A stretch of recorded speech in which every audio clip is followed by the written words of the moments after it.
Democrats in the U.S. House of Representatives are set to try to terminate President Trump's national emergency declaration. It would divert Pentagon funds to build a southern border wall. But Democrats introduced a resolution today to block the move. At the White House, the president promised to veto any measure passed by Congress to block his emergency declaration.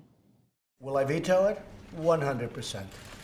100%. And I don't think it survives a veto. We have too many smart people that want border security, so I can't imagine it could survive a veto, but I will veto it, yes. Later, in a visit to Laredo, Texas, Speaker Nancy Pelosi said there is no national emergency and that Mr. Trump created a crisis. We will be fighting him on this usurping of power, of violating the Constitution of the United States in the Congress, in the courts, and with the American people. So this is a path I would not recommend he go down. I don't expect him to sign it, but I do expect us to send it. Meanwhile, Pentagon officials briefed congressional staffers today on how they might implement the president's order.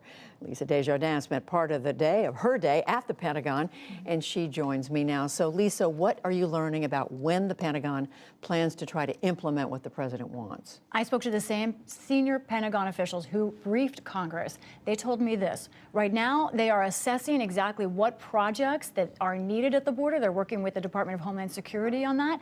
They think within weeks they will have that list. Then, Judy, to my question about timing, they said they think within months they hope to be ready through an expedited process to begin some construction. So if they're going to take this money and use it to build a border wall, where is it coming from? Well, there are two large parts from the Department of Defense. One has to deal with how they fight drug trafficking, and that sort of is nebulous. We're going to have to watch that closely. The other is more specific. It deals with military construction projects that have been funded but have not yet begun. Now, Judy, look at this. I was able to obtain a list of some 400 projects that meet that description. This is a very large universe. Not all of these will be chosen. When we asked DoD today over how they're narrowing this universe of what projects they would essentially delay or cancel, they told me this. Look at these factors. First, they said there is one pot they will not use, that is funding for military housing, which has been in the headlines because obviously there is some substandard housing that needs repair. Also, because they won't use that, they could, however, use funds for things like schools, hospitals, many other facilities, things that are popular. Now, looking at this list, I crunched the numbers. The states that have the most numbers of projects on it: California, Maryland, Alaska, and North Carolina, red and blue states alike. And finally, Lisa, as we reported, the House is planning to vote on this to block what the president's trying to do with this emergency declaration.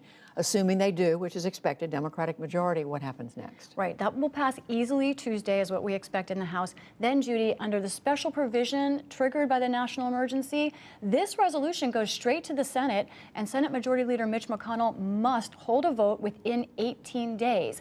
It is expected to pass there. It does need Republican votes, but already we know a few Republican senators pushing back on the national emergency.